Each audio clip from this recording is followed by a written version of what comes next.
Hello, my friends, and welcome to Space Game. Oh my god, already. Welcome to the Space Game Junkie Podcast. Welcome to Space Game Junkie Podcast. I need to stop. Welcome to the Space Game Junkie Podcast. I, as always, am your co-host Brian, and joining us, as always, is your co-host Jim.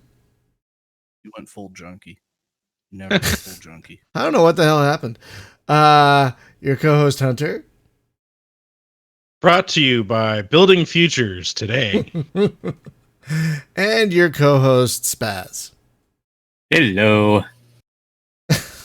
I'm sorry about that, guys. If you haven't noticed, if you're not aware, I'm doing an earlier stream time this week as an experiment, and I'm starting at 6 a.m. I'm so tired.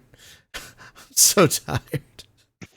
Yeah, it's all right. If it wasn't Brian. already taken, I would suggest you call it the morning stream. But Johnson's already got. I don't know if I do that, even if it wasn't taken. If you haven't listened to that show, you should, because it's very, very entertaining. It's just a variety show. It's just, hey, turn on the mic. What's on your mind today? But he manages to do it like on the daily, which is shocking. Folks, I want to before we start, I want to apologize for skipping last week. I got kind of a gut punch, like right before we're going to start recording. And I was like, I do not feel up to this at all. So I apologize, for that. But this week's topic, is brought to you by our good friend Hunter. So Hunter, why did you think of this particular topic? And we'll start the discussion from there. Well, that's a great question, Brian. In all seriousness, we've seen, like, over the last many years, a huge resurgence in space games, and that's come in a variety of all different shapes and sizes, right? So we've had some Sims. We've had, some RTSs. We've had some Rogue style like games, all kinds. But the one that I feel like we've been seeing awkwardly enough in a lot of different fashions coming out, especially that are currently in development, are these survival crafting or world building style games. Now, they're not necessarily new, right? Because Space Engineers was in beta or alpha or whatever you want to call it, early access, for years. Like what? They say it's there. 6 or 7 years. It was a while. I mean, yeah, like it was, but I mean, it's technically released now, and it's it's doing better, and they've definitely made a lot of improvements in it, right? So Yeah, I mean, I'm going to say technically released. Technically, I heard today, in fact, that they're putting weather in the game.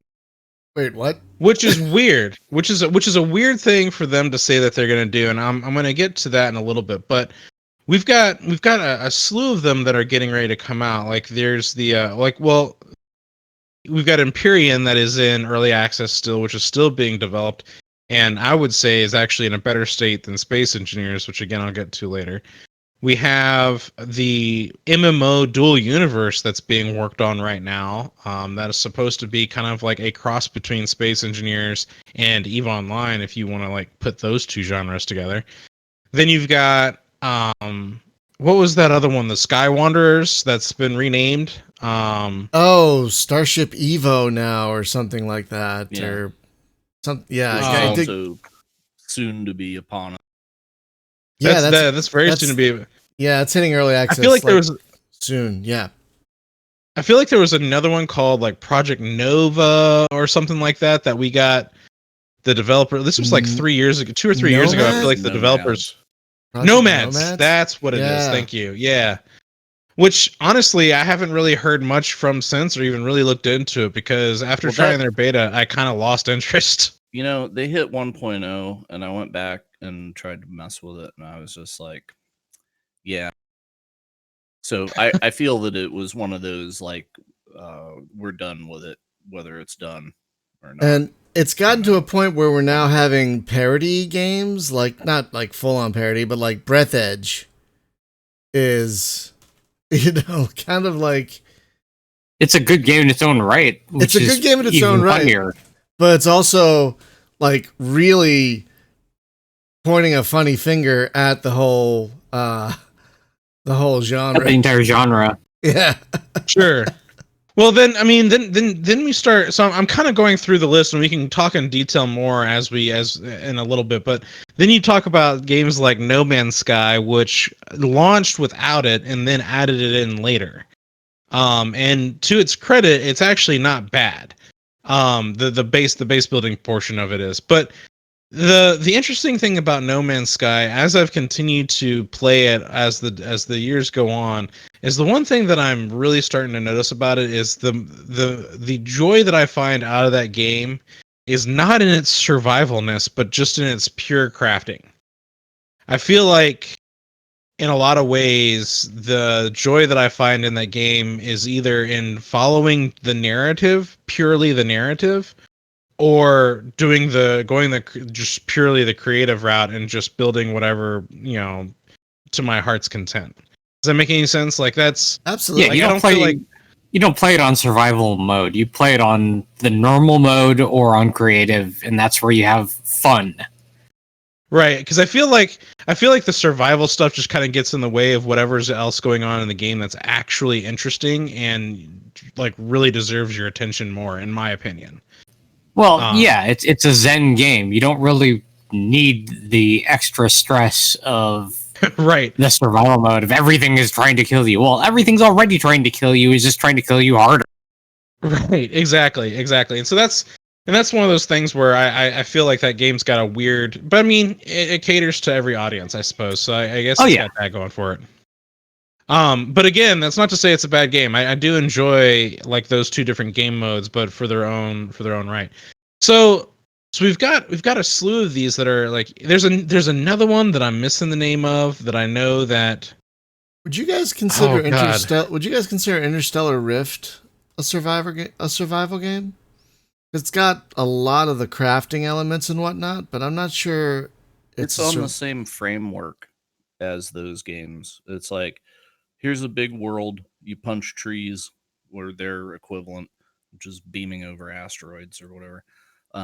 But yeah, you're building like a production line, Yeah. and then something comes out the end which enables you to get a better resource to make a different production line. And yes, yeah. Okay, definitely. yeah, I was thinking it'd be in the same milieu, and that's probably my favorite of them all. But I'm also really enjoying Empyrean, and I don't like survival games. I'm gonna just throw that out there. I don't like them. I'm tentatively interested in that new Starbase game that's cooking. I think that's the one that I'm thinking of. The Starbase the one that you're talking about, Jim. Yes, I think that's the one that I was trying to think of, and I can't remember the name. So if someone can find the name. Starbase. Is it really just called Starbase? It's just called Starbase. Yeah. Like, I thought it was like Starbase something or Starbase like Starbase Void Infinity Warp. Yes. No, there is a game called Starbase Orion, but that's not it. It's just Starbase, which is amazing. And let's also not forget there's a couple others out there like Astroneer. Astroneer, I would definitely kind of put it in the same. And I adore Astroneer. And Astroneer is a pretty fun game too. I need to put more time into that, to be honest with you. So there's a lot of these survival crafting games, or there's these crafting exploration style games that are out there. But even to the point where like Star Citizen, according to Chris Roberts, says that he's going to add in some variant of he will. Base building. Of course, they're putting in the whole like prison system thing, and there's going to be all kind of like. By the time it's done, there'll be a PUBG battle royale mode. Oh, you think it's going to be done? That's so cute. There's by the time they walk away from it. I mean, a lot. With anything, there's always a chance. Yeah, it's true. It may be a slim chance. Part of me wonders if they're going to use the COVID-19 thing to like just be like, we can't do this anymore. Sorry, guys, and then just walk away. This would be an excellent time for Chris Roberts to fake his own death and then disappear to a tropical island. Oh boy! Just putting that out. So anyway, Hunter. Long story short, there's a lot of these games out there that are either released, currently in development, or planned for future release with like some kind of beta alpha going on. And they've all got some things that are good, and they've all got some things that I don't think are quite so good. And I'm definitely going to start with Space Engineers because I think that's the one that is just like the longest running at this point. Probably there's a good chance of that. The thing that was interesting about Space Engineers is that it started out when it was in its early heyday. It was just in space, quite literally the name Space Engineers. It was just in space. And you had a few different start options, but you were limited in what you had to do, but you had to figure out how to survive in space, and then you could build and craft and mine to your heart's content. They've evolved the game to include planets and solar system style format, moons, asteroids, the whole nine is kind of there. But the interesting thing is even though it's in a seamless giant play space, right? The thing that still kind of irritates me is that its lack of how like emergence. Like I don't feel emerged into this world because everything is so scripted, right? So because that's programmed into the game that you can script things to happen.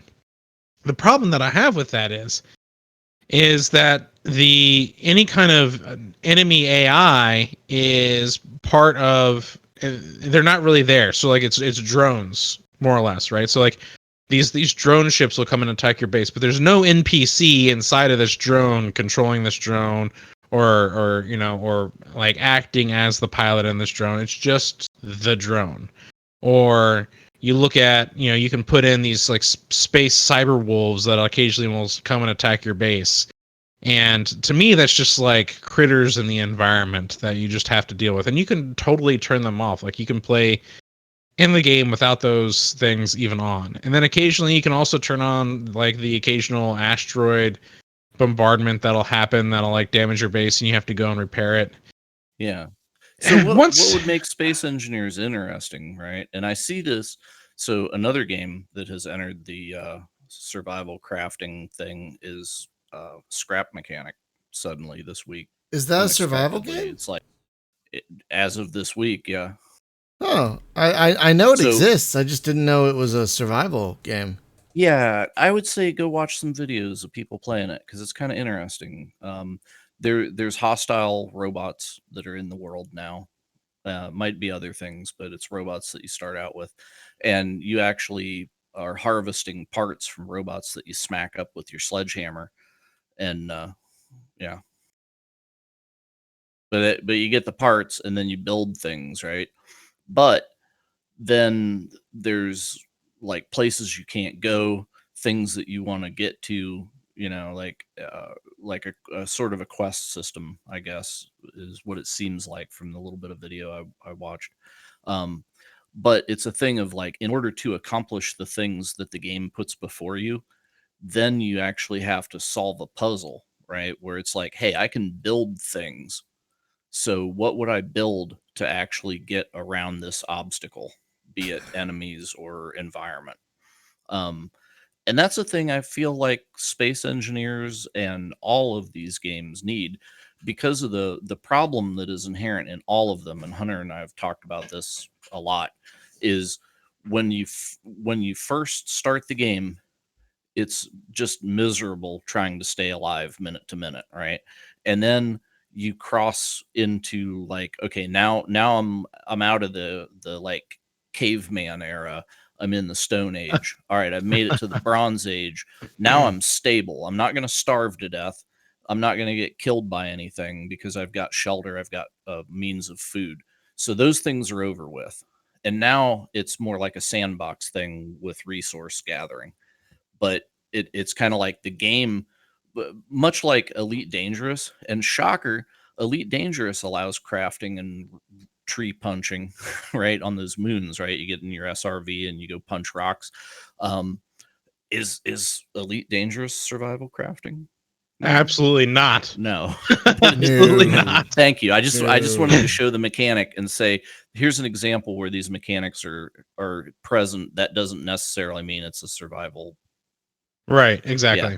But anyway, so once you get established in the world, and we experienced this with Ark too, right? Is like Oh yeah. you get Yeah. murdered by dinosaurs. Oh my god, I finally made a spear and I made some clothes. Oh, I got killed. Shit, I lost all my stuff. Oh, now okay, but then you finally get that mud hut built and you get a campfire and you get a way to cook some food, right? And you get a couple of dodos, so you got eggs. Just don't eat. Just remember not to eat the narco berries. That's right. You if you're not eating narco berries, you're getting hit by a train, or you have certain memes that you repeat in these games. It's hilarious. But it's the thing of like once you get actually established, then the moment to moment survival struggle part of the game kind of ends, and then it kind of gets boring, right? Because it's like, okay, now it's a sandbox and I can do whatever I want, but there's really no thing that I'm trying. So the struggle was gone because the struggle was that survival part, but there's no you bring more, up like, you bring up the exact point that I was wanting to get to with this, and why on my list of frustrations, Space Engineers is at the very tippity top of my frustration list when it comes to any kind of space survival crafting style game. Yeah. And the reason being that's exactly it, because once you figure out how to survive, there is no other reason to keep playing other than your own curiosity of just like, well, now what can I build? But you see, at that point though, it just becomes like a giant grind fest, quite literally, because you're just grinding for resources to try and build these ships, and it's taking you a long time because now it's becoming a second job because you have to spend all this time trying to manufacture all these things to build the things that you want to whatever. But the thing is though, is there's literally nothing else really in the game that other than the occasional like NPC spaceship spawn that'll crash land, and it's just, you know, automated guns that'll shoot at you. There's no, like, again, there's no missions, there's no objectives, there's no other than your own sandbox that you're talking about. It's the same thing with Ark. Like once you figure out how to preserve your own food and like drink, you know, your urine or whatever it is, like you're fine. But with Space Engineers, it's even worse than that, because your only means of survival is quite literally your oxygen supply. But like most of the time, you're starting out on a planet, so it's just like, well, I'm here now. All right, bye. Yeah, so it's not like you need to eat or anything. You just need to get oxygen, and then okay, well, we have a sustainable oxygen supply. But the sustainable oxygen supply is purely for the health station to give you health, and then for your jet fuel tanks and whatever it is. But I guess you could say that your next challenge is to get power. Okay, well, they put solar panels in the game, and you can build batteries. Again, problem solved. Like once you've done that. So, you know, they add in these other little challenges like the occasional meteor shower or the occasional like cyber dog pack that'll come and, you know, try and, you know, chew at your ankles or whatever it is, right? But that's just frustrating. That just randomly destroys your shit. And so this is where I get into like the concept of whatever it is that Empyrean's doing. So the thing that Empyrean's doing is that it doesn't just have like cyber hounds that are around that'll just like come and like swarm your base or whatever. There is life in the world that is living. So it's not just whatever. I mean, there's creatures, there's dinosaurs, there's weird blobby tentacle monsters. There's all kinds of like just crazy amounts of different life that exist in that world. It's got spiders. It's got spiders. Brian's favorite, you know, yeah, spiders. If spiders are a problem for you like they are for me, you've been warned. Just FYI. Yeah, and no, and I'm not gonna lie, spiders. the spiders are kind of creepy in this game. I'm not gonna lie. God, Empyrean's got some creepy spiders. Oh my god, yeah, I didn't know one was on. I didn't know one was on me until. You get a pack of them on you. You're done for the night. Like go to bed. But the other interesting thing that Empyrean has going for it is they do have NPC factions, but these NPC factions are actual like NPCs that will come and like shoot up your base. And like I actually had a drop ship come and fly over to my base, land, and like disembark a bunch of troops and come and attack me. that blew my mind because I was just like, I've not ever seen this anywhere in Space Engineers. Like, what is this new mechanic that I've never seen before? Because now I actually have something that I have to contend with because I never know when it's going to happen.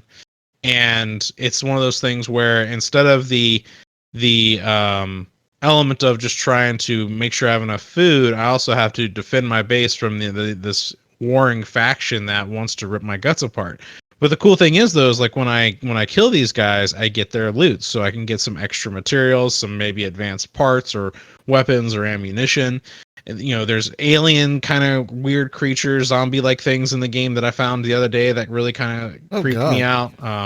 That's something I haven't even told Jim about these like zombie-looking creatures. Like that was crazy. But then the thing is, though, is there's actually space stations up in space, NPC space stations that you can go and fly up to and dock at, and you can trade with. Like, there's an economy system in the game. Wow! Like, once you make a faction mad, they don't like you, and they'll do things to you. But if you keep them happy, then they like. Right, and so then you don't have to deal with that anymore. And so the other crazy thing that I found out about Empyrean is it's not just a singular solar system. There's like 6 other solar systems in the game that you can go and explore. And we found that out because Jim was on an entirely different solar planet and a whole different solar system than I was. Yes. Holy crap. That's this game is like low key what Star Citizen wants to be.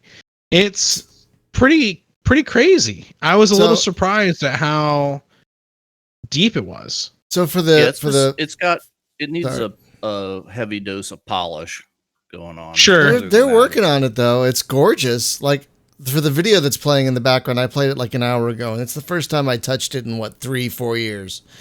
And I appreciated that they gave you a little weapon right off the bat. Like, sure, this thing can mine, but it also can defend yourself. It's not great, but it's better than nothing, which is what a lot of other games give you.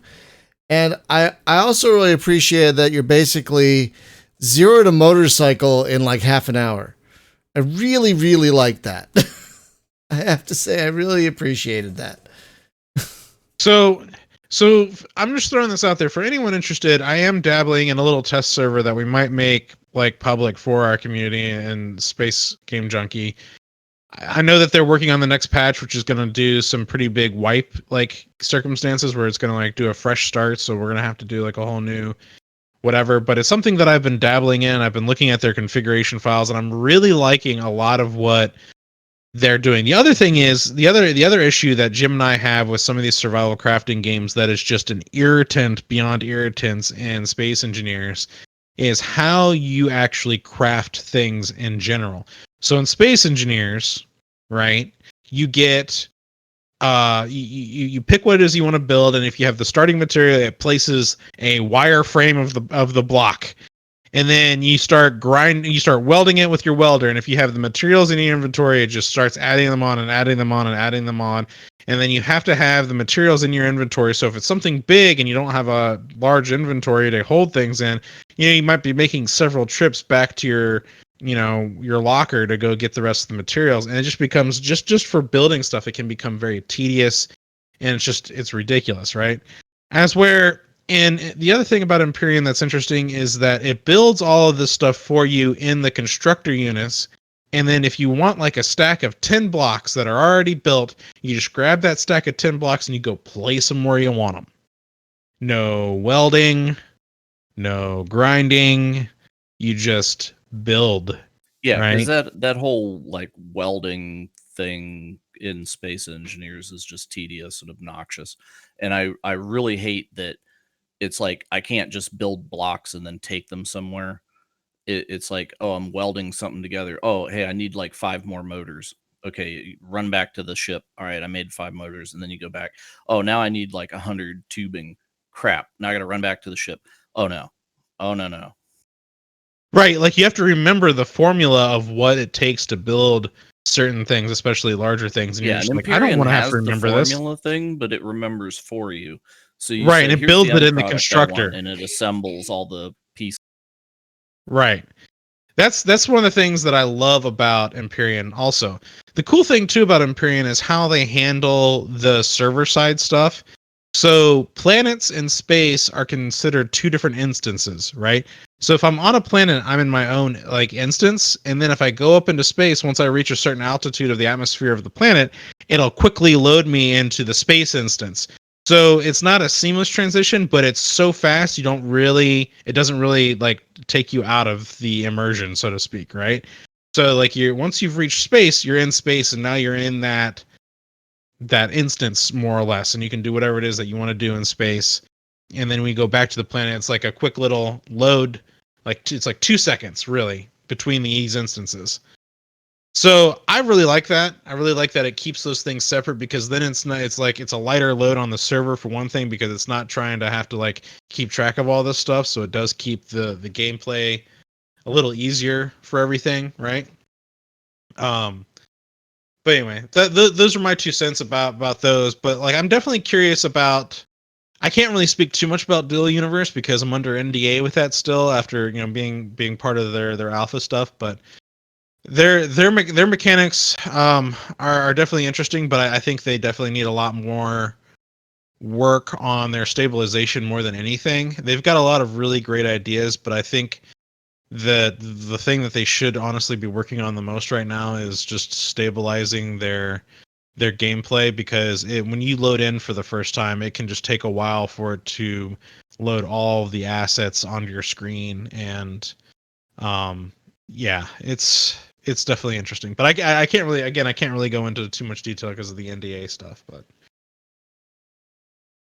well, that sucks. But I'm just kind of wondering where this whole genre kind of got started. Was it like, did someone like see Minecraft and like, I want to do this in space? Like, I've never been clear as to where it was like Minecraft, and then stuff like 7 Days to Die, and then Ark happened, and then.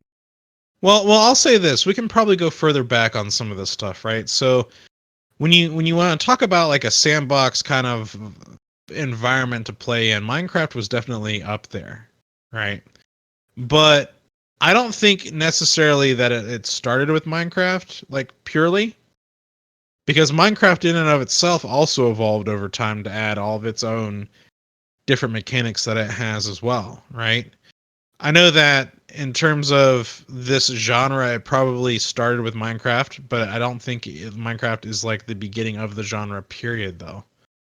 Because I mean, like you look at Minecraft in and of itself, it was more of like a creative thing, and then you had stuff like DayZ that came along too.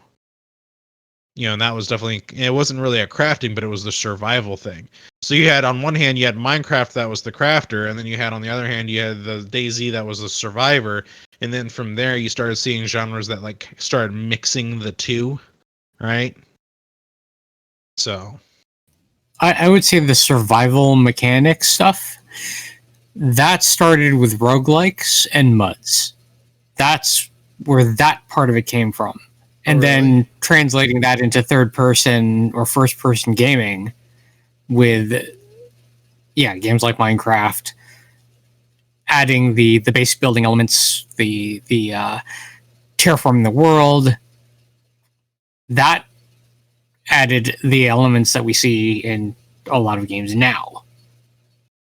Like, Space Engineers can't be the first game like this, right? Like, there has to be an earlier example, right? Like, I don't want to give them credit. I really don't. But there's got to be an earlier example of a kind of a space survival game, right? I'm racking my brain to think of one. Well, I mean, that kind of depends, yeah. Hold on, let me Google it. Anyone in the chat think of something earlier than Space Engineers? Because I am... Again, I don't want to give them credit for this. There's got to be something earlier, but I spaceship game with crafting in it or something. I don't know. Well, how much crafting are we talking about here? Are we talking about just customization, or are we talking about actually building? Because if you want to get really into it, if you want to talk about the crafting and stuff like that, the crafting portions of things, you could probably go back to EVE Online in 2003. Because That's you were fair. crafting, you were actually you got blueprints for ships and you had to build ships and stuff like that. So I mean that goes pretty far back. But like, what Okay, about that's a good Jumpgate? point. Did you ever build anything in Jumpgate? Well, Jumpgate kind of did it on its own. Jumpgate, you would mine certain materials and you would take them to a station that produced a certain thing. And then you would take those things to another station that would use those things to produce a certain thing. So there was a chain, but like you didn't sit there and build stuff. You would make the stuff and then take it to another place that would make a thing out of it. So I'm gonna throw another hat into the ring here on some oh of these shit. games. Sorry. Oh crap. Star Wars Galaxies. Oh yeah. So No, that's totally, you're right. That cooking and stuff in it, for God's sakes. I mean, that's one that I think. I mean, when I really think about my immersion and feeling like really a game that really made me feel like I was living in that world, the first time I ever remember experiencing that was definitely in Star Wars Galaxies, because I mean, especially before the NGE stuff hit, you had 30 plus some odd different types of professions you could possibly be. You could be a chef, you could be a doctor, you could be, all kinds of things. You could be a shipwright, you could build spaceships, right? Like you could do so many things in that game. And some crafters got known for their crafting because they might be able to produce weapons that had better stats on them than most other players in the game, right? Because they were able to get their hands on the supplies and be able to produce the kinds of things at the higher quality. It was quite shocking what you could do with that game. So, whether or not it's survival, I mean, surviving is dependent upon whether or not, like, you can keep your character alive in combat, I suppose. But as far as, definitely the crafting aspect of Star Wars Galaxies, yeah. right. But I mean, like, even in NGE though, they still had a lot of the crafting stuff there. I mean, it went away for a little bit, like the complexity of stuff definitely went away for a little while, but as they got used to doing the NGE stuff, they brought a lot of different things back into the game. But I think it was the change to NGE was so drastic that they lost so much of their audience that they could never really recoup all that. Even though by the time the doors closed on NGE at the end of what was it, 2011, 2012, they finally got back to the point where I thought that NGE was actually a really good game. But definitely not when it first came out in circa 2005 or 2000, early 2006, late 2005, 2006, somewhere like that. So, anyway, just a little rant on that. Yeah, but, I mean, crafting does not denote a survival game, because there are a lot of games that are just about crafting that have nothing to do with survival. Right. Astroneer is one of them, technically. Right. But a lot of games. Patient Zero. I put it in the podcast green room. It's Robinson's Requiem from 1993. Oh God! I can actually think of one that's technically earlier than that, though. Oh. And it had survival elements. It didn't necessarily have crafting. Well, it did have crafting, but not base building, so to speak, as we know it. And that is an Infocom game, text-based adventure, Planetfall. Oh, snap. That's like, what, 85? 1985, 86? Around there, yeah. Oh, snap. See, I was going through the wiki here, looking at these games, seeing, like, what might, but you might it. Planetfall might be it. I mean, I vaguely remember that game. I was terrible at it. Like most Infocom adventure games, I was terrible. God. I mean, I do remember Robinson's Requiem. I think I lasted 10 minutes in that game. Maybe 5. Yeah, it's not particularly easy. Oh no. So it's interesting as a genre though that I think it's a fun space to explore, no pun intended, but um I don't know. I'm really kind of curious to see what can be brought to the table that would improve upon it, because while I think at the moment like my favorite crafting or even survival crafting game that's out there right now might even be Empyrean, I do think that the pure craftingness that you can do in No Man's Sky, for example, if you just do pure crafting mode, is actually a lot of fun and very entertaining. But I don't feel like the survival and crafting together is entertaining nor fun as a thing that you do together. It's more I stressful than fun. Right. So I mean, like either I'm following the narrative in a normal gameplay, and I'm following the quests, right? To just follow that quest line, or I'm doing just pure crafting in that game. That's the only two game modes, in my opinion, that are worth my energy in there anymore. Because I've ultimately given up on the survival crafting side of it. It does nothing for me anymore. But that said, there's another game that's not really a space game, but I feel like it deserves an honorable mention because it's pretty darn close, because it deals with something very similar, and that's Subnautica. And I think Oh yeah. Subnautica, Yeah, no, as it, totally. in a lot of ways, we've discussed this before, that submarine games are the next closest thing to actually being space games as well. Mm, So, yeah, And it absolutely. starts in space. I mean, That's That, true. technically, It's true. there are how you ships. got There there. are Technically, how spaceships. you got there. Yes. It's true. It's Uh, true. so that is kind of fair. So in that vein, but yes, um, I think that's definitely an honorable mention. But it's still a single player experience, but not necessarily not to be forgotten. So, um, Yeah, definitely but worth being on the list as an honorable mention.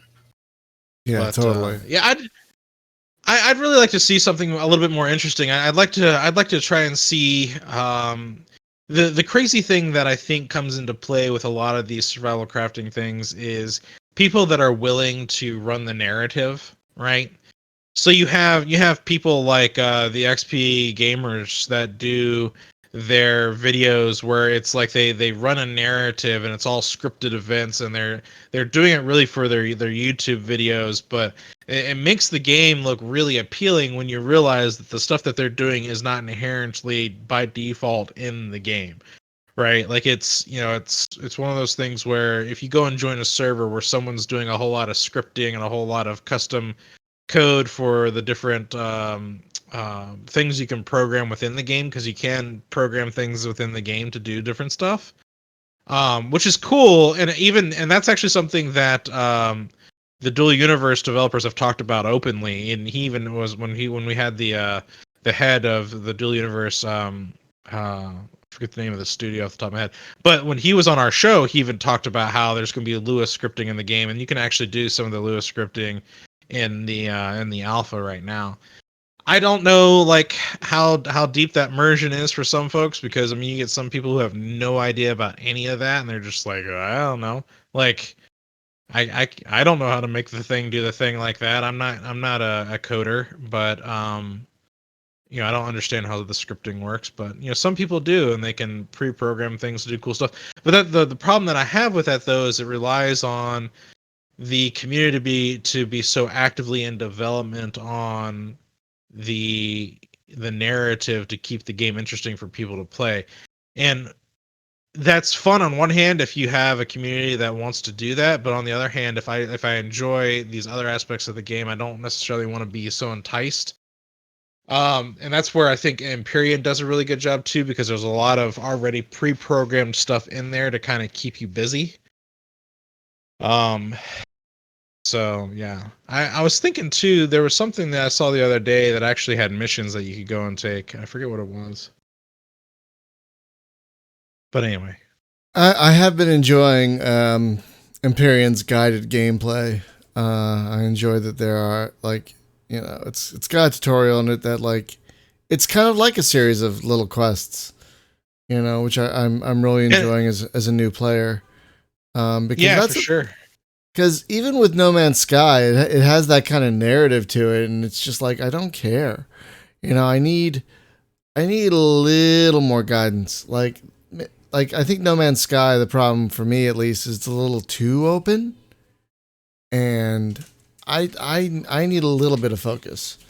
That's actually a really good point though that you make, is that there is a narrative in that game that takes you kind of on a guided path to the end. Meanwhile, around you, there is a bajillion places that you could go and explore if you wanted to try. And that kind of can feel slightly overwhelming to some people, because it's just like, it's kind of it's the same kind of a effect in Elite Dangerous, for example, where Elite Dangerous is just like, what's weird though? Sorry, it's weird that Skyrim does the same thing. It's like you have the main quest, but it's like, oh, there's a thing over there, and a thing over there, and a thing over there, and a thing over there. But Skyrim doesn't feel overwhelming. Right? While the world is large in Skyrim, it feels like something that is conquerable, because and you want to know why it feels that way. It's because you can see the border. Like, I mean, sure, you can pull back in the star map and see the edge of the galaxy, but like that's a little unfair when like you are buried in the middle of all that. You know what I mean? Like, and you are surrounded by, you pull out just a little bit and you're surrounded by 1,000 star systems, each with at least a single planet. Even if they all had one planet, that'd be 1,000 planets. That you know what I mean? Like, but that's not the case, right? So I was gonna say, I think Skyrim also does a better job of the carrot and the stick. Like, you'll be walking around like, I have this quest to do over here, and then suddenly on your compass there's a tower over there. Oh, I have to look at that. Oh, and there's a cave over there. Well, I gotta see that. It's like, right. It's like but a lot of that stuff, but a lot of that stuff though is really on your way. It's true. And so to speak. It's so to speak. I mean, it might be to the west when you're trying to go north, but like, it was in front of you as you're going the direction. And so you might start going to the west because you want to go explore that thing, and then you go back on your path. But like, it definitely feels like it's the same kind of thing with like it's GTA 5, right? GTA 5 is a very large world to explore. It really kind of is when you boil it down to, if you were to just drive your car through town, and not care, it would probably go by fast, and you can probably go and look around. But like, if you take time to actually like just stop and like start walking around and looking at these different things, you'd see that the world is massively detailed with a lot going on. And some games have that kind of stuff, but at the end of the day though, you play that same map, more than once, and you start to kind of get a feel for like how to navigate the town. Like, you learn the roads, which way, how to get there. Well, what's the quickest way to the airport from here? Got it. I know where to go because I've driven on these virtual roads before. I know how to get to the airport lickety split. So so in that kind of vein, it's not so hard to navigate. But when you look at something like, I was thinking about this because with No Man's Sky, the last couple of times I've played it, I've literally ventured through the same 5 systems back and forth, just collecting resources and working on building something. Not even trying to like follow the narrative, but just do the survival crafting thing. And I'm just like, I feel like I feel like I'm killing myself, because at the end of the day, I'm just limiting myself to these 5 systems because that's all I need in order to get the supplies that I need to go. When there's this entire other galaxy that's around me, maybe there's a better set of 5 systems somewhere. I don't know.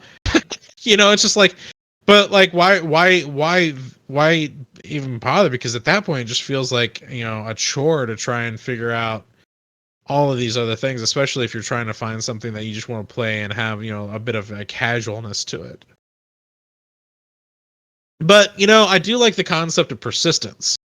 And that's kind of why, at the moment, Empyrean's kind of taken the cake for me, because I can have that persistence with a little dedicated server that I understand how it works, and I know the mechanics of it, and I can build that out. And it's limited because I know that there is a total of 6 star systems, not an entire galaxy of millions of systems. And Yeah. it keeps it while it's still big to explore, it still keeps it finite, where the idea of something being infinite kind of is a bit overwhelming for some.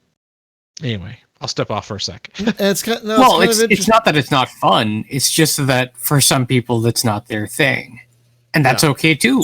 Because there's enough of it there that if you never want to get to the center of the galaxy and do the reset thing, you don't have to. You can just play the sandbox Reset in thing? the first galaxy. Yeah, the story, so to speak, of No Man's Sky is you're trying to get to the center of the galaxy, and when you get to the center of the galaxy, and this is not a spoiler, just trust me, it's not a spoiler. You get to the center of the galaxy, you reset, and then you end up at a shipwreck that is your ship from the previous galaxy. You're in a new galaxy, and then you're trying to get to the center of that galaxy, and you have this process that you go through of all these various galaxies you're traveling through, going to the center, resetting every time. That's the overall loop, but you never actually have to do that. Oh, that's cool. And it's a weird.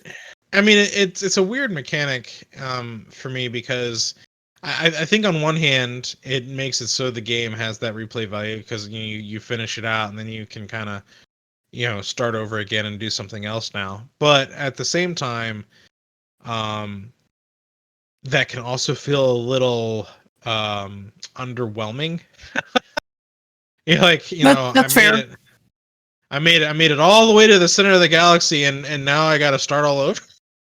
What? I did all that? Some people. It's in the case of No Man's Sky, I would have to say it's the journey, not the destination, that matters. Because yes, when you get to the end of the galaxy, the center of the galaxy, and you choose to reset, you're going to have to start all over. You'll still have your ship. It's going to be damaged like it was at the very beginning of the first galaxy, but you can repair it, and then you have that ship with you. And you know what? For some people, that's a fun loop. And if you play in creative mode, you don't even have to worry about that. True. Yeah, and when you guys were talking about it, that's I had a thought. Like, I like the guided gameplay of the survival mode, but I hate the survival. But you do a creative mode, it's just like frack all. Like, here's a planet, whatever. Like, no guidance. Like, I don't want to worry about my oxygen all the time. Just give me some quests and let me go do stuff. But that's no game really does that. So this is where I was getting to, and you hit it right there, Brian. Is I think that the next big survival crafting, whatever it is, has to have the right kind of balance between the survival, the crafting, but yet keeping it interested for someone other than just like, my goal is to survive. Because at the end of the day, once you've hit that point, once you've hit that point of, I know how to survive in this game now, the moving forward becomes less challenging and less interesting, because now you know what you need to do. It's kind of like where I was talking about with space engineers. I mean, once you get some solar panels and you figure out how to get water, which is literally in abundance, if you go and find an ice lake, which they're all ice lakes because there is no physical water. That's the other thing about Empyrean, is it's got actual water. It's got actual ecosystems. It's got a weather system. It's got a day and night cycle that is way better than the day and night cycle in space engineers. It's it's got hovercraft, it's got spaceships, it's got capital ships, it's got, I mean, it's pretty crazy the level of depth that game has, being in early access still, with having built-in economies, built-in factions and NPCs, actual NPC factions that will come, drop ships, disembark NPCs to come fight you.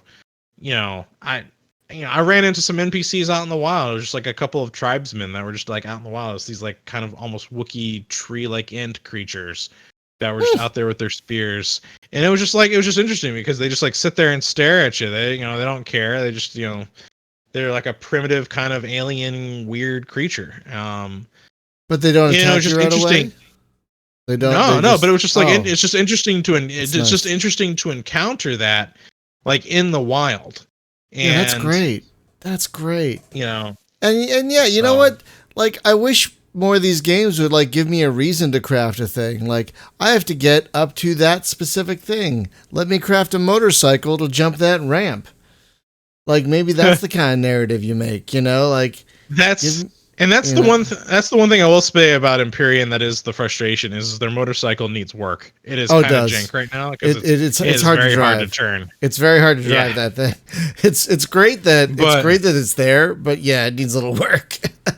I mean, if you're trying to go in a straight line, you're gonna get there. Trust me. Yeah. If you have to turn around, good luck. I was driving it earlier today. You might as well get off. You might as well get off and pick it up and turn it around and get back on. And I was driving it today, and I'm like, oh god, there's a forest coming. Okay, where's the gap in the forest that I can just point this thing through? Because I do not want to try and weave in between trees with this stupid motorcycle that turns like a brick. It's like, it's a motorcycle. Does the wheel barely turn? What's going on? Anyway. Yeah, I think. Go ahead, Spence. I was going to say that, ironically, one of the reasons why I really love the game Astroneer is because it doesn't guide you necessarily. It doesn't have quests. The focus is, yes, there is survival as far as you have to track your oxygen and make sure that you have tethers leading back to a source of oxygen from your base. And that's fine. That's all the survival you need because the game isn't trying to kill you. The environment isn't trying to kill you. One of the things they had early on was these dust storms that would come through, and not only would the flying rocks kill you, but if you had any sort of stuff that wasn't nailed down, say you crafted some resources or you gathered some resources and you left them in a little hole, the dust storm would sweep them away. Well, they removed dust storms from the game. They don't exist anymore. The only things that are trying to kill you are hostile flora that you might find on the various planets. It's only in one solar system and they have different ecosystems, so you'll see different flora on each. But the focus is on base building and exploration. And it's very, very easy to get lost. You can pick a direction for your base, go there, and if you don't keep very good track of your landmarks and what direction you were going, you get distracted by shiny stuff, and suddenly, where's my base?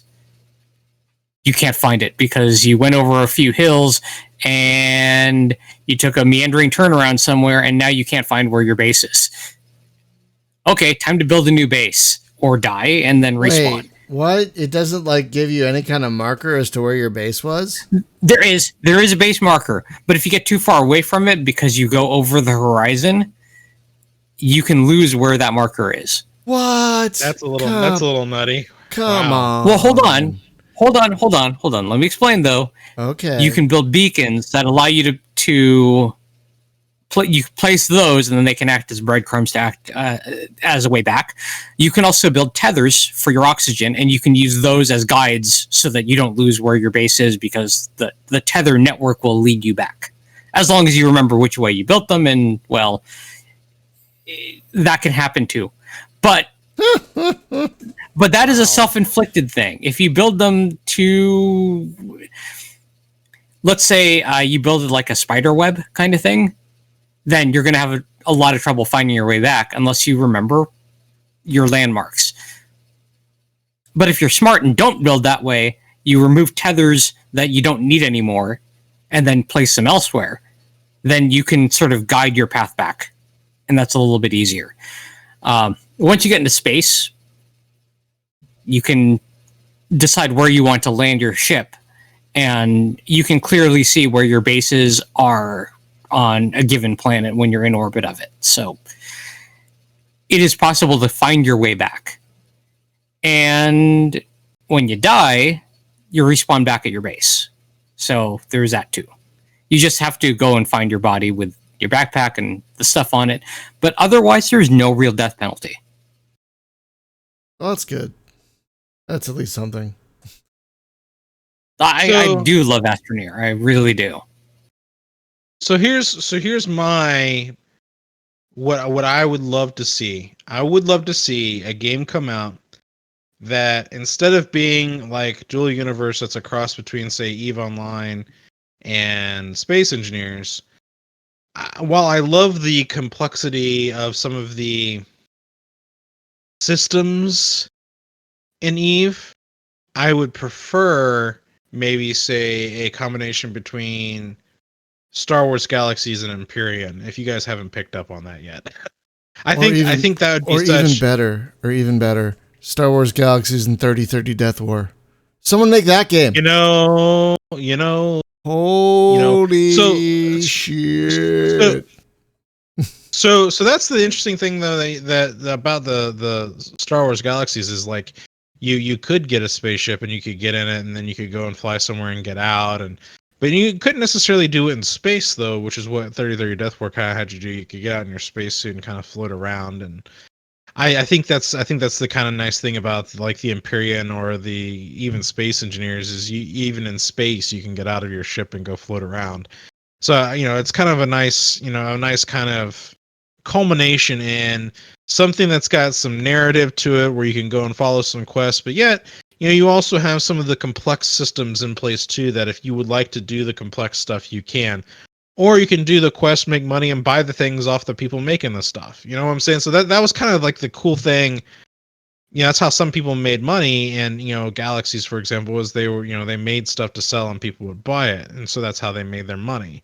Some people would go and do NPC missions and quests and stuff like that to get money to go and buy the things that those people were making.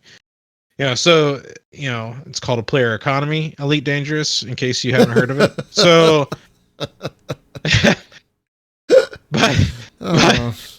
but anyway, and that's something that EVE definitely has, is a great player economy. Great is a relative term, but it definitely has a player economy that is very robust. And don't they have an economist on staff? They've got day trading tracker charts. I mean, literal spreadsheets and like graphs that you can look at in the game. So, yeah, don't they have an actual economist on the staff for EVE Online? I think I remember reading that. So sorry, Ponicus. That was the joke that I was making. There is no player economy in Elite Dangerous. That's what I was trying to make the joke about. The economy in Elite Dangerous reminds me of the economy in Vanilla Freelancer, where it's just there to sell shit. Excuse my language, but that's all it's there for. Sure. Is to sell stuff. That is all it's there for. Make it no other purpose. Man. So I think the consensus is right now, if you're looking for the best in class for this sort of thing, you're probably better off going with Empyrean than anything else. Well, I would say there's two to look at. You've got Empyrean, and then you've got the one that Spaz really likes. I think those Astroneer, two, right? Astroneer. So if you're looking for a good variety, Astroneer and because Empyrean's still in early access, so the fact that things could drastically change from one update to the next is still a possibility because they're still in heavy development. That's just true. throwing that out there, because you might get an update that will wipe everything out, and it's just like, well, crap. You're less likely to run into that with Astroneer, but just as a fair bit of warning, if you're looking for those, check both of those out. I highly recommend both of them. I know Spaz and Brian definitely do. Jim definitely likes Empyrean more than most, from my understanding, talking with Jim about this. It's all right. It's still got some jank. Yeah, sure, right. But kind of better further. The thing that I have the most problem with in the whole genre of the survival crafting games is they all generally have this cookie cutter user experience that is bad. Right. It's bad. So like if you look at 7 Days to Die, Arc, you know, Space engineers. they're all it's all the same. Like, go in the inventory, pick the block you're going to build, put it on your hot bar. Yeah, no. Yeah. But Astroneer doesn't do that. Oddly yeah, enough. Astroneer doesn't. But I would also Astroneer doesn't go maintain my Astroneer does not maintain my attention for very long. It's like I managed to get off the first planet to the second planet, and I was just kind of like, well, I did it. I could do it again, but I don't know why. I mean, it's again, survival crafting games are a taste. It's kind of like anything. Like, do you like RTS games or do you not like RTS games? Do you like first-person shooters? But see, here's the thing though. Like, you were talking about, like, the survival problem is like get established, right? Well, in Astroneer, it's a longer, harder climb because it's not, oh, I have to get food or oxygen or whatever to survive. I need to just be able to build something to get from this planet to the next one, right? But once you've done There's that, more than that, though. well, There's a lot more than that. okay, but Because- present it to me, because I landed on the other planet and I was like, well, I could. How long ago was it? It was when it went 1.0. Okay. There have been multiple changes. For one, the various planets have different materials in abundance that you can find. So there is a reason, if you're trying to build out your tech tree, there is a reason to go to the other planets in order to get the things that you need, because you can't find them on the first planet. Research-wise, the research items that you can find and then throw into your research module, those have better value on the other planets that are beyond the starting planet. Okay. And also, Well, there's one other aspect too, which is that you can build a ship and then take some of the pieces from your base with you, or pre-build them and then bring them with you so that you can do a pre-built base when you arrive. So it's not like you arrive and then you have nothing. What am I trying to do other than just visit all the planets? Like, is there something that ties it together that says? So I think there are aspects, yes, but I don't want to go into that without getting into spoilers, because there is something to do with that Okay. I won't talk about because of spoilers. Yes, Fresh. So yeah, that I think that is ultimately the big problem, though, is that most of these survival crafting games are very similar in their formula. And I think, and Astroneer could have probably definitely been updated since then, because it's also been a while for me too. Yeah. But Go ahead. Well, I was just saying, but having said that, I think collectively what we're trying to say, though, is we're hoping that some of these newer ones that are being worked on, when they come out, provide more than just that formula than what we've gotten so far. Well, okay, so the content, what seems to invariably happen in these games that have multiplayer and there's PvP, right? So what without fail happens in these things is the content, once you have established your base, becomes griefing and being griefed by the other tribes of players that are on the server. Hey, right? Rust, anybody? Yeah, exactly. Anybody play Rust? Rust is up in there. Arc, the if you go read the Arc forums, it's like the epic shrieking of, like, every time they touch the game balance, it's all the PvP people just have a trip. They changed a thing where it's like, okay, now you can take your dinosaurs to other servers. Well, great. Except, no, they had like huge raiding clans that would travel server to server and just, lay waste to everything, burn everybody's really? stuff on the server to the ground, and then leave. Oh yeah, that's annoying as hell. So it was a pretty just a little game. bit. It'd be toxic like Rust, except that then shit can come server to server to tear up stuff. So see the thing that irritated me about Rust is you go and try out a new server, you spawn naked in the middle of a battlefield, and it's just like, some guy in powered armor with a laser cannon kills you while you're naked on the beach with a rock in your hand, and it's like, Oh no. yeah, well, Move along, next server. It's just crazy. Yeah, and Rust is like 1,000 castles all 10 feet apart. It's Just true. everything It's about true. that game is I remember that one time where we logged into a server and we're like, what have we got here? And it was literally like fortress after fortress, like all next to each other. And it was just like, I can can't tell exactly how far you have to be to build. It's like you can't build within X number of feet. So that many feet plus one, the next castle. And yeah, it was bad, man. It was just really bad. Point being though, that all of these games, instead of finding a way to actually make the environment continue to give you interesting things to do, it's just like, hey, here's this cookbook of all the recipes of stuff you can make, and then there's those other players over there, go get them. I'm not into that. I think the That's why Astroneer doesn't have it. Well, Astroneer doesn't have any of that because it's pure co-op.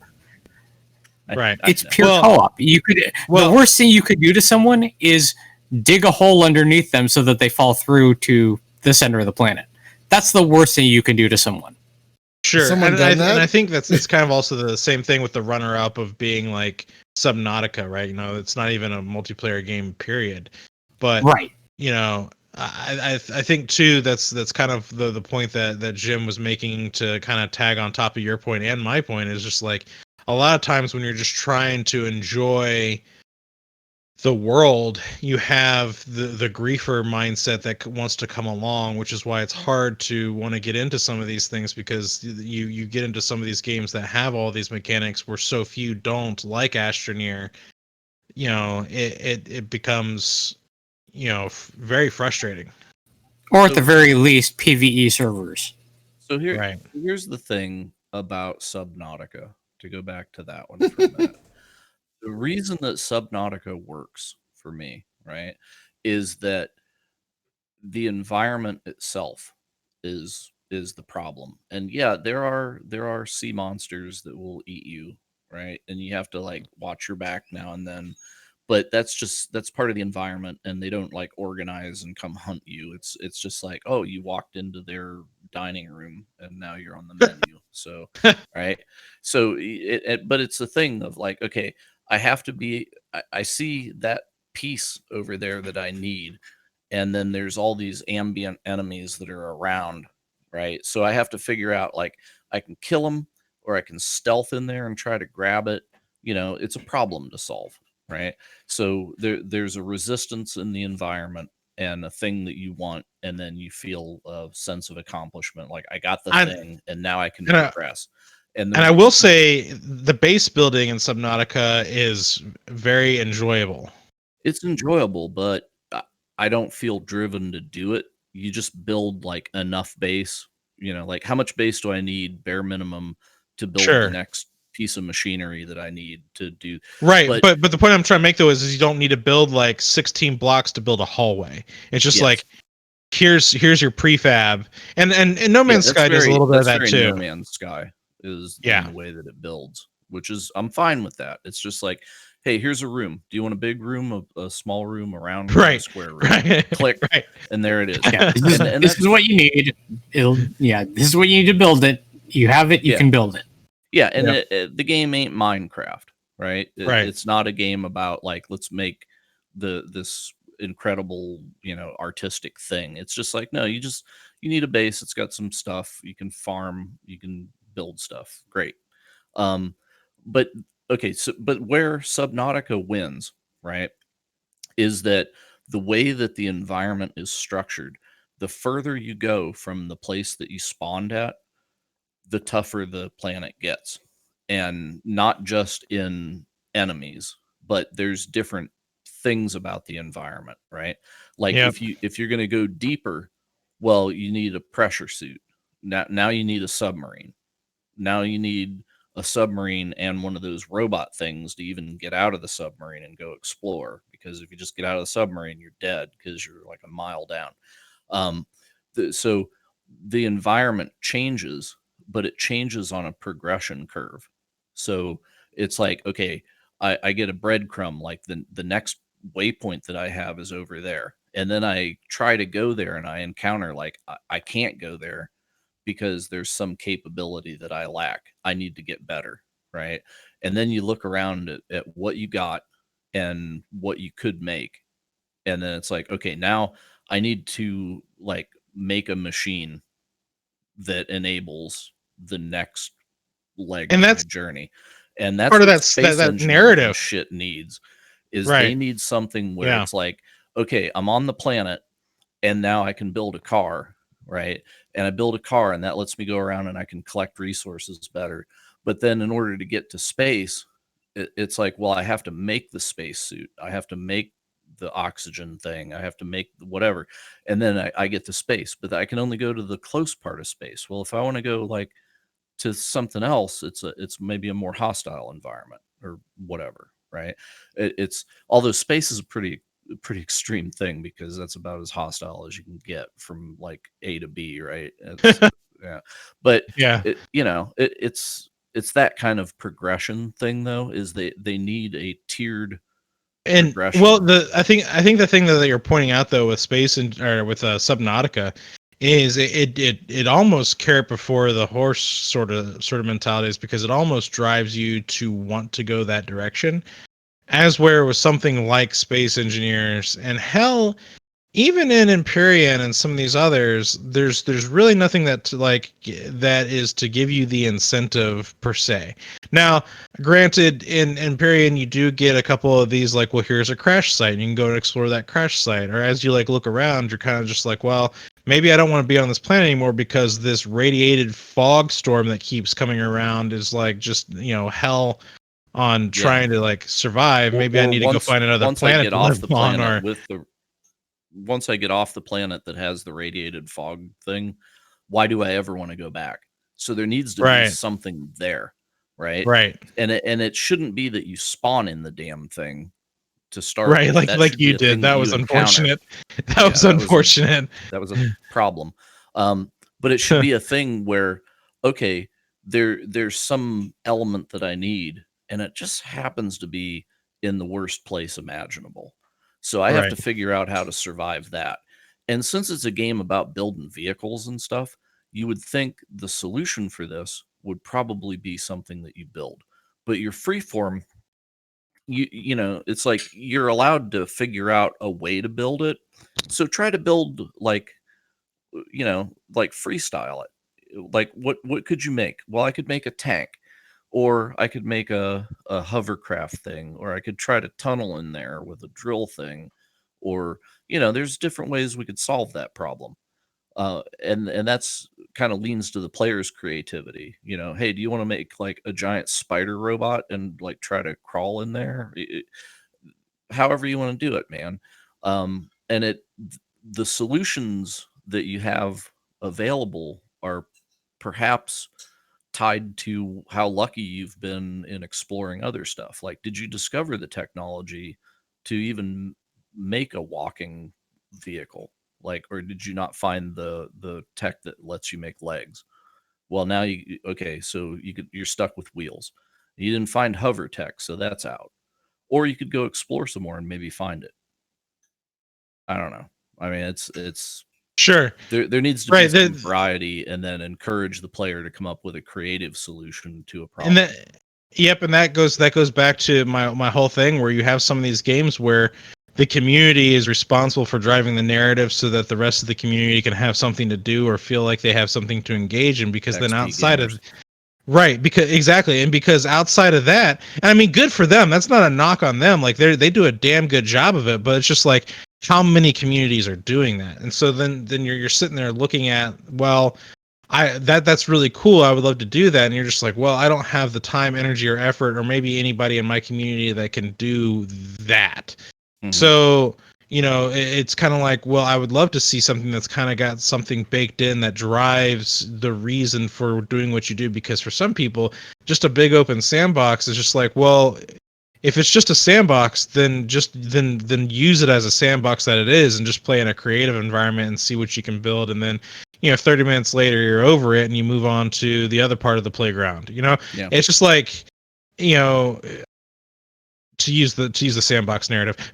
But you know, if you're looking at something, you know, like, you know, Brian was saying, to have something that kind of the tutorial, the narrative style of game, I think you know, Subnautica is a great example of that, because it gives you, you know, when you crash land, there's this whole thing about like, hey, in order to survive, you need to get this, you know, blah blah blah. You got to fix the antenna, blah blah blah. Go find the, you know, X, Y, and Z, and it just drives you to keep moving forward and keep moving forward as you're exploring and building and crafting, and you know. And then sometimes you can but like you even said, you know, sometimes you could take your time instead of going immediately and doing that thing. You can just keep exploring and keep building. You know, like. Yeah, it gives You you know, the freedom. so- Like, I never opened the PDA. I never looked at the quest list. I just been Right. kind of seeing what I can do, right? But and it then also- I discover, like, oh wait, there's a quest list. What? But it's also not as overwhelming as, say, something like a No Man's Sky or Elite Dangerous, where it's just like, wow, you know, just holy crap. So Yeah. anyway, But you Just know, in Elite, thoughts. there is actually a survival crafting component to Elite, if like the Astroneer thing, right, where there's really no opposition other than the attrition of the environment, right? So in Elite, if you want to be an explorer and go around and map the whole galaxy out, for those people that get into that, it doesn't jive with me, but there's a lot of people that seem really enthused about like taking screenshots of planets that they find. But if you do that, your ship, every time you jump, your ship gets worn down. And since they added in the ability to actually craft things with the synthesis deal, it's like, okay, now I have to land on the moon and go pick rocks, because I need the elements to synthesize repair things for my modules that keep breaking on my ship. Wait, what? Yeah, totally. When did they add this? A year ago. I don't. This is an Elite. Yeah. What? Yep. Yeah, if you like, you can make ammunition, or it's like, I'm out mining, I ran out of limpets. Oh, well, I've killed a bunch of dudes, and I've Gotcha. picked Yeah, up yeah, things, and yeah, I yeah. can go into that synthesis menu and make limpets. Or I Yeah, can but make charges for my repair system. Yeah, 'cause you but can that's- put a automated repair system in your ship, but it takes bullets, right? yeah, but that's completely self-contained to like the individual, like, and that's like that's Well, the thing there's that kind of there's zero cooperation or trade, right, or but you see, that's anything. the thing that I find kind of bullshit, and pardon my French, about that whole scenario is like, I'm doing it, but so is the guy next to me. But it's not like, oh man, you know, I'm out of X, Y, and Z. Can you make some for me? It's just like, Yeah, it's sorry. well, that's a room about that's a game about everybody lives in a glass room. I can see that guy, but I can't do anything else. Yeah. So We're mimes. The glass room is actually an illusion, but we're convinced it's there. So well, I want to toss this to the audience real quick. What are you guys? Is there anybody in the audience that has like some survival crafting thing? You know, the other one that I forgot about, Spaz, is Oasis. Right? Is that the name of the Oasis, or Osiris? You're thinking of Osiris. yeah, Osiris. That's what it is. and you're also Ooh, forgetting boy. Starbound. Well, the thing with Osiris New Starbound, Dawn, sort of. it's coming out in 1.0 soon. So here's the thing about that is they went mostly radio silent for quite a while, and then they announced that they were coming out at 1.0 without a lot of updates within the last year and a half, almost 2 years since the last update. So I don't know how much has changed between what they've been doing in that they've been doing a closed beta. And I don't know how much has changed between the last time we played it and when it hits 1.0. I will dive back in. I intend to dive back in once it hits 1.0, and I want to see what they've done with it since then. I mean, it had a lot of potential, so I'm really kind of curious too to see what they've done with it as well. You know, another game I'd throw in here, if there's anybody in the audience, just let us know if you guys got any that you'd like, or you know, you want us to talk about. But While we wait on that, another one that I'd actually throw into the realm, and Spaz already briefly mentioned. I think you mentioned it? Oh, maybe it was pre-show we were talking about. But Pulsar, I'd consider Pulsar to be almost a survival crafting game at this state, or at least it's getting pretty darn close to it. I mean, when you consider that, you have to make sure that your ship systems are always, maintained. If you get into a firefight and they get damaged, you have to go get them repaired, or else you could lose oxygen and. It's just, and you have to, you actually have to upgrade your systems as you get scrap. You can put it in. Well, you have to actually upgrade your ship with a scrap. There's a scrap mechanic, so you pick up scrap after battles, and then if you have a scrap upgrader, then you can convert that scrap into upgrades for your existing components. So you can make your engine better or your shield better, and then you also have, let's say you upgrade your shield. Well, now you have to upgrade your reactor because the shield uses a lot more power than it did before. So you have all these fun things you can do, and the more scrap you've obtained through combat, the more you can use to upgrade it with. It's a fun thing. Right. I really enjoy it. You know what's funny about that, though, is it's almost like a survival crafting / roguelike, because, if you die, you lose. It's over. Well, I mean, if you die, you can just reload the save as long as you were smart enough to save before. But there is the Iron Man mode in which you don't have that option. So, yeah. So, but yeah, I definitely would throw Pulsar, Lost Colony into the hat there.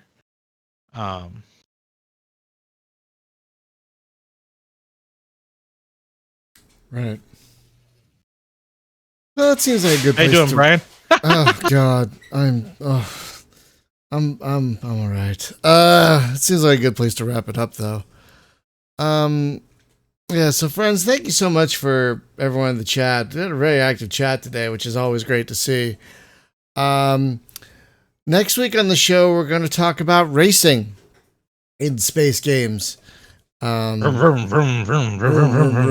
there isn't enough of it, I feel. It's there, but it could be more, I think. So that's what we're going to be doing next week.